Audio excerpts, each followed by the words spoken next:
I am Alicia Grant, 34 years old, and last family dinner changed my life forever. As I sat down at the dining table, the air filled with the usual chatter. My mother brought out a gift. First up was my younger sister. She tore into her package and beamed at a document for a savings account packed with $500,000. "For your future, darling," Mom said, hugging her tight. The room erupted in applause, everyone gushing over how deserved it was, how bright her path looked. Then it was my turn. Mom slid over a flimsy bag, her smile never fading. Inside one set of worn-out clothes, the kind you'd find at a thrift store for pennies. "Something to update your look, sweetie," Mom added casually, as if it was thoughtful. My younger sister leaned back, crossing her arms with that smug expression. "Beggars should have new clothes," she said, her voice dripping with sarcasm, loud enough for everyone to hear. The words hit like a punch. I felt the heat rise, the years of being overlooked boiling over. Without thinking, I grabbed the bag, stood up, and flung it right into the kitchen trash can. The clatter echoed. Mom's face turned red. She lunged forward and slapped me hard across the face. The sting sharp and immediate. The table went dead quiet. I didn't flinch, didn't yell back. I just met her eyes for a second. Then turned and walked out the door, leaving everything behind. But just one day later, I made them pay dearly, a move that flipped the script and exposed what they'd ignored for so long.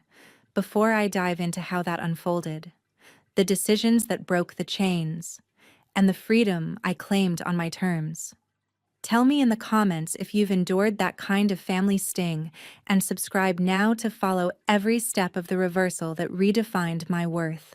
First up was my younger sister. She tore into her package and beamed at a document for a savings account packed with $500,000. "For your future, darling," Mom said, hugging her tight.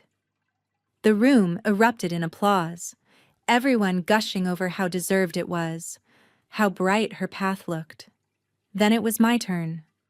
Mom slid over a flimsy bag, her smile never fading. Inside one set of worn-out clothes, the kind you'd find at a thrift store for pennies. "Something to update your look, sweetie," Mom added casually, as if it was thoughtful. My younger sister leaned back, crossing her arms with that smug expression. "Beggars should have new clothes," she said, her voice dripping with sarcasm, loud enough for everyone to hear. The words hit like a punch. I felt the heat rise, the years of being overlooked boiling over. Without thinking, I grabbed the bag, stood up, and flung it right into the kitchen trash can. The clatter echoed. Mom's face turned red. She lunged forward and slapped me hard across the face. The sting sharp and immediate. The table went dead quiet. I didn't flinch, didn't yell back. I just met her eyes for a second, then turned and walked out the door, leaving everything behind. But just one day later, I made them pay dearly, a move that flipped the script and exposed what they'd ignored for so long. If your family has hurt you, leave a comment. We can talk it out together. Growing up as the firstborn in the Grant family felt like being the understudy in someone else's play, always waiting in the wings, never stepping into the light. Our house in Columbus, Ohio, looked picture perfect from the outside. Trimmed lawn, glowing Christmas lights, but inside, the spotlight burned bright only for my younger sister, Brandy, from the day she was born. My milestones faded into whispers. My straight-A report cards earned a fleeting nod, while her first steps sparked balloons, cake, and cheers that echoed through the house. On my 12th birthday, the sting cut deep when they forgot a gift altogether. Too busy shopping for Brandy's toys. Mom hastily jammed a candle into a stale muffin and called it good enough, her eyes already drifting back to my sister. By my teens, I wasn't just a daughter, I was the invisible backup. Cooking dinners, babysitting, and swallowing the ache of empty bleachers at my science fairs. "You're our strong one," Mom would say, her words landing like a hollow pat on the back. But they really whispered, "You're on your own, so deal with it." The chasm grew wider with every year. They poured money into Brandy's tutors, lavish trips, and cozy apartment, while I juggled dead-end shifts and student loans that weighed like chains. When I finally clawed my way to a senior marketing role after endless nights of grinding, I called home, heart racing with pride. Mom's response shattered it. "That's great. Honey, did you hear Brandy's dating someone promising now?" Even after all that, I clung to hope, refusing to let go. That last family dinner was my desperate Hail Mary. I wrapped thoughtful gifts, drove home with a fragile belief that maybe, just maybe, this time I'd be seen, valued, loved equally. Instead, it cracked open the truth I'd buried for decades. I wasn't chasing their approval anymore. I was chasing a love they never had to give, and it hurt like hell to finally admit it. The divide followed me into adulthood, but now it carried a price tag that still shadows my finances to this day. College amplified the unfairness in ways that cut deep. Me clocking 20 hours a week at the campus bookstore, scraping to stay on the dean's list every semester, and enduring grueling summer shifts in retail just to patch the holes in my tuition. Yet when my younger sister Brandy started 3 years later, my parents handed her the full ride, insisting her creative major required undivided attention. No room for the distractions of work that I'd somehow managed. I crossed the stage with honors in business marketing and $27,000 in crushing student loans hanging over me at the ceremony. They rolled in late because Brandy had a fender bender on her way to some party, her minor drama trumping my major milestone. They missed my walk but demanded family photos, positioning her right in the center like she was the star of the show. The post-grad years were a relentless slog, a cramped studio apartment pieced together from thrift store scraps. Every paycheck dissected to chip away at those loans, while I clawed up the corporate ladder. Meanwhile, Brandy breezed through with average grades but a sleek portfolio they paid a consultant to polish. They treated her to a summer in New York to expand her vision. And when she returned, they bankrolled her loft in a trendy Columbus spot while she discovered her path. Family gatherings morphed into pointed probes about my single status, as if my steady climb was merely a placeholder for marriage. Last October, after 5 years of burning the midnight oil, I finally secured a senior marketing position with a raise that felt like validation.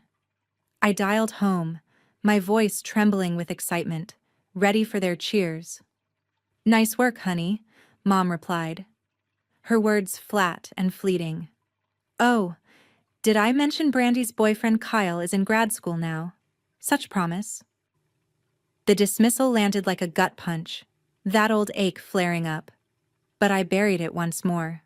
When Mom called about the upcoming family dinner, a quiet resolve stirred inside me. This had to be the turning point. I splurged on meaningful gifts: a leather planner for Dad, a silk scarf for Mom. Those silver-wrapped packages in my trunk weren't mere tokens. They were my raw, final bid for equality. A silent scream to be seen. Driving the 90 miles home, I allowed a flicker of optimism. Perhaps my raise would spark genuine talk. Maybe those gifts would echo my gratitude and grit. The house welcomed me with its unchanged glow, porch light flickering, curtains veiling the evening chill. But stepping inside shattered the illusion. My old room had become a dumping ground, boxes crowding where my desk once stood. "Brandy's space stays pristine, she drops by more often," Mom explained with a casual shrug. In the kitchen, I diced vegetables as Mom tended the sauce, slipping back into the role of silent helper while the family geared up to orbit someone else. When Brandy swept in with Kyle and that expensive bottle of wine dwarfing my weekly budget, when Dad enveloped her in "There's my girl," when he barely acknowledged me and waved off my promotion with "Marketing covers the bills." Huh. The pieces locked into place. I wasn't chasing their approval anymore. I was pursuing a phantom love they never possessed to offer, and that realization tore through me like fire, burning away the illusions I'd clung to for far too long. At 34, knife in hand amid the familiar kitchen hum and the weight of unspoken wounds, I grasped the bitter truth I should have walked away years ago. But in that moment, I knew I finally would. The evening blurred into routine.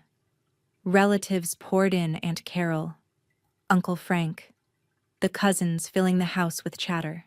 I fell into my old roll coat rack, drink refiller, snack runner. Alicia, still no ring? Aunt Carol asked by the dip bowl. Career's my focus right now, I said, words worn smooth from overuse. Career's good, but family comes first, she replied, nodding toward my younger sister Brandy, glowing beside Kyle. Your younger sister's really hit the jackpot. Dinner prep dragged on. Mom had me set the heirloom china, the same plates I once broke at 12 and got grounded for weeks.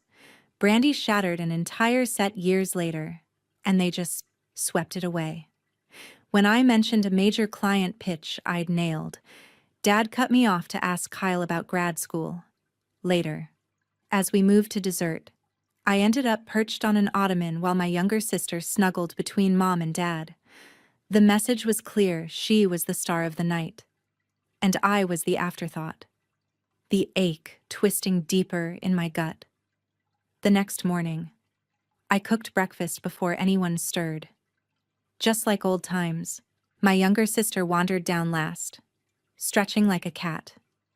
You should have woken me earlier, you know how I get when I'm hungry, she said, laughing. Everyone chuckled, the sound like salt in an open wound. Then came gift exchange. Kyle smiled over the card holder I picked. My younger sister ripped through hers. My pricey concert tickets earned a flat "thanks" before she moved on. Finally, Dad stood up. Special surprise this year, he announced. He handed my younger sister a sleek folder. Inside documents for a savings account. $500,000, she screamed, hugging Mom and Dad. The room erupted, phones snapping pictures. I stayed on the edge of the couch, arms crossed, a cold knot tightening in my chest, the unfairness hitting like a wave I'd been drowning in for years. Then Mom turned to me. Almost forgot yours? Alicia. She handed me a recycled bag, light as air, inside a single outfit, cheap and outdated. Thought you could use a style refresh, Mom said, smiling. Perfect timing. My younger sister chimed in, smirking. That sad little apartment of yours could use a glow-up too. I stared at the bag, my hands trembling with the weight of decades unspoken. Then I stood, walked to the kitchen, and dropped it into the trash. The thud echoed like a gunshot. The final crack in the facade I'd held together too long. Mom's face hardened. She strode forward and slapped me hard, the burn searing not just my skin, but the last shreds of hope. The room froze. I touched my cheek, tasting metal, and looked right at her, the betrayal stinging sharper than the hit. No one moved. No one spoke. I turned, opened the door, and walked out without a word, each step heavier with the freedom I'd never allowed myself before. The door clicked shut behind me, a sound sharper than the slap still burning on my cheek. I slid into my 7-year-old sedan, my first real purchase after college, and backed out of the driveway. Rain began to fall as I hit the main road, each drop a drumbeat against the windshield. My face throbbed, but the deeper pain came from a realization I couldn't unsee. This was the end. My phone lit up on the passenger seat. First, Mom. Come back, Alicia. Don't be ridiculous over a gift. Then Dad. Your mother's upset. Fix this. Then my younger sister Brandy. Congrats on ruining Christmas. You're just jealous classic you. Each message felt like a fresh cut. None of them asked if I was okay. None of them cared why I left, only that I ruined their night. A few blocks out. I pulled over and punched in Shannon's address. 5 hours to Nashville. As I merged onto the interstate, I said it out loud for the first time. They don't love me the way I need, and it's not my fault. The words freed something inside me, like cutting a tether I hadn't known was there, the release washing over me like the storm outside. 2 hours later, the rain turned brutal, forcing me to crawl at 45. More notifications, voicemails now. Mom's annoyed voice.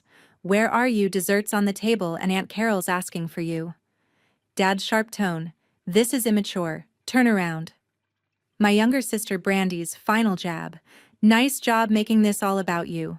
Grow up. Not one of them mentioned the slap. I took the next exit and found a neon-lit diner glowing in the storm. Inside, nearly empty.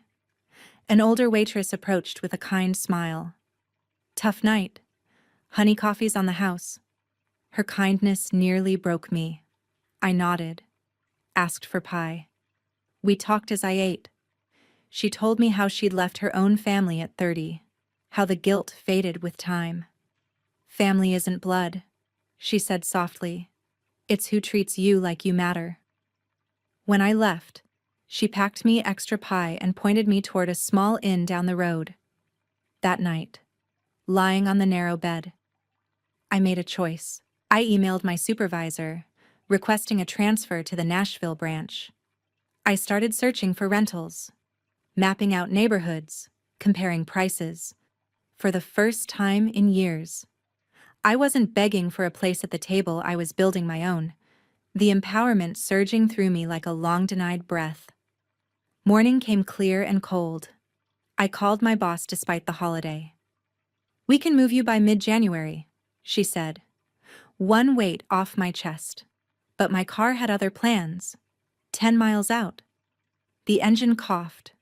Warning light flashing. I limped into a small town called Willowbrook, where a mechanic named Jeremy looked it over. Alternators shot, he said gently. Part'll take a few days with the holiday. So I stayed. I wandered Willowbrook's streets.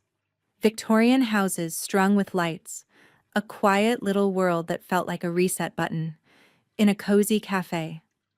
I blocked my family's numbers, deleted their voicemails, scrubbed my socials of anyone who fed the cycle. Each click hurt, but each click also freed me, like shedding skin I'd outgrown. By day 3, the car was fixed. I finished the drive to Nashville, pulling into Shannon's driveway just as the sun set. She met me at the door, arms open. Welcome to your new chapter. That night, we stayed up until dawn. I cried, I raged. I admitted the part of me that still wished my parents would call to apologize. You're not weak, Shannon said, squeezing my hand. You're finally living your story, not theirs. And for the first time, I believed her. The weight lifting like dawn breaking through the dark. The morning light poured through Shannon's curtains, soft and forgiving. Her guest room felt like the first safe place I'd had in years, a quiet refuge where the weight of Columbus finally began to lift. Over coffee. I finally told her everything, the slap, the insults, the messages that twisted the knife deeper. You did what you had to do, she said, firm as bedrock. Now we figure out what comes next. That day, I confirmed my transfer with HR. By the end of the week, my Nashville start date was set. Remote work filled the gap, giving me time to breathe, to let the raw edges of betrayal start to scar over. The first week was a slow unspooling of tension. I took long walks along the Cumberland River, letting the winter air sting my face. Each step a small rebellion against the life I'd left. I slept until my body woke naturally. No alarm, no obligations. In the quiet. The bruises, emotional and otherwise, finally surfaced. forcing me to confront the hollow ache of being unseen for so long. Emails piled up from home, mom pleading, dad demanding, my younger sister Brandy accusing. "Your actions are hurting us," mom wrote.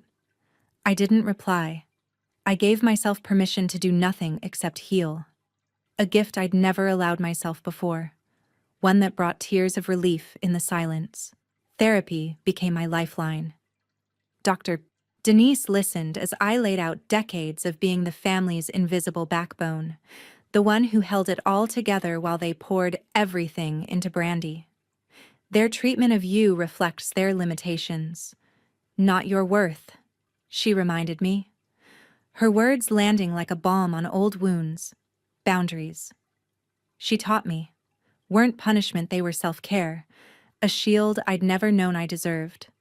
By February, I was no longer just surviving, I was building, each day stacking like bricks in a new foundation. I toured apartments online, falling in love with bright spaces in East Nashville, the kind of neighborhoods filled with bookstores and live music that promised a fresh start, a life where I could hear my own voice.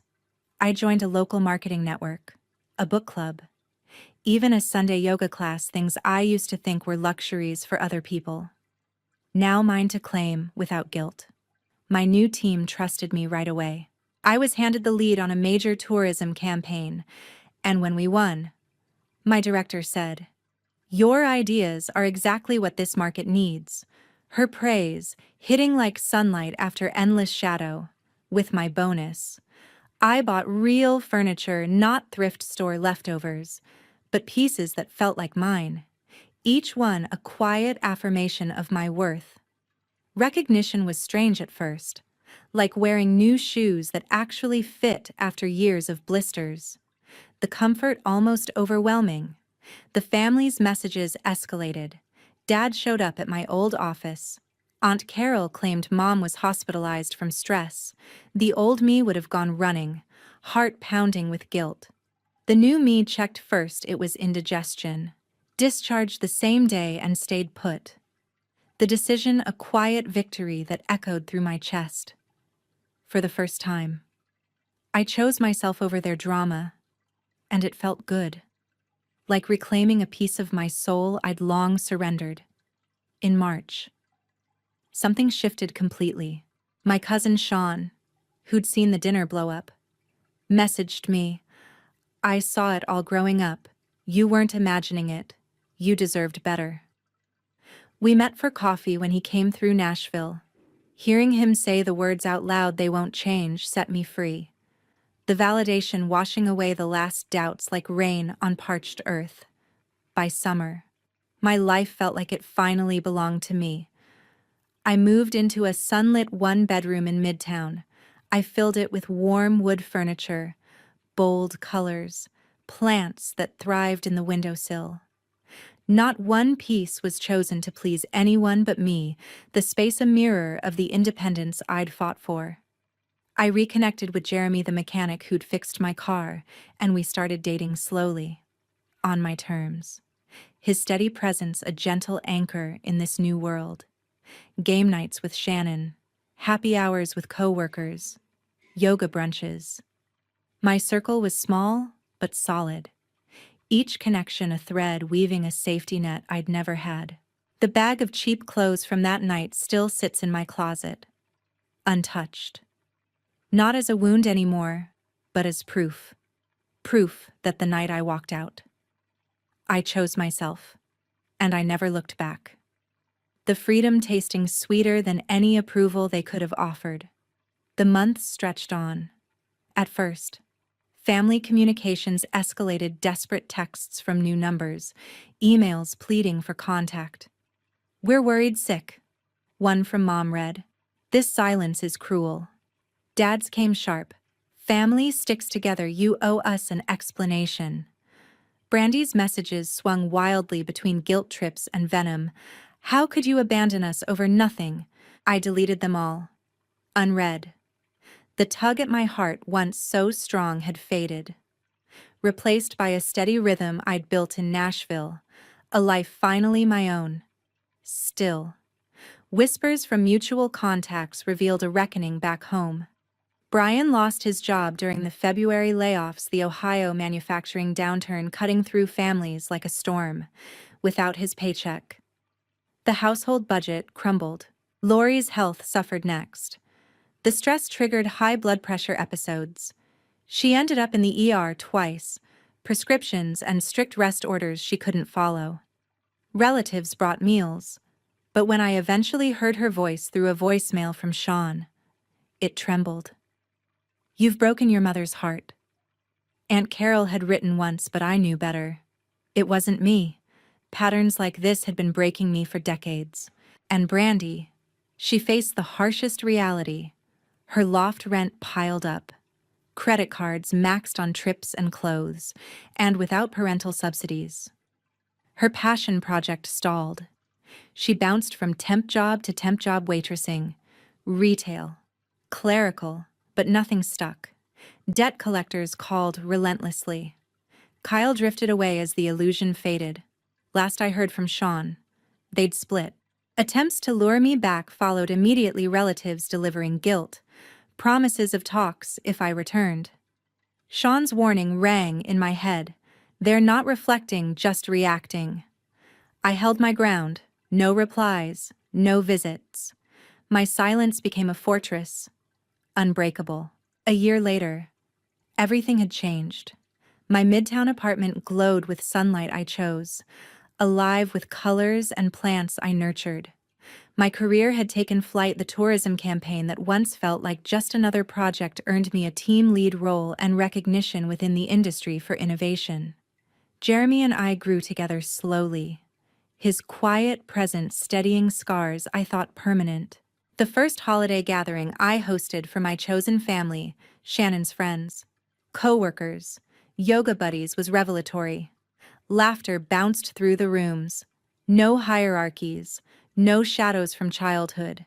The bag of cheap clothes from that night tucked away. A talisman. Not a scar, a reminder of the night I claimed my life. Their consequences were theirs alone: financial collapse, stress, health scares, real-life fallout in America's economy. No dramatics needed. I cut ties completely. No regrets. The lesson was clear: you deserve love without conditions. Set boundaries to protect your heart. Build where you are valued. Choosing yourself is not selfish, it's the most radical, liberating act of strength you can take.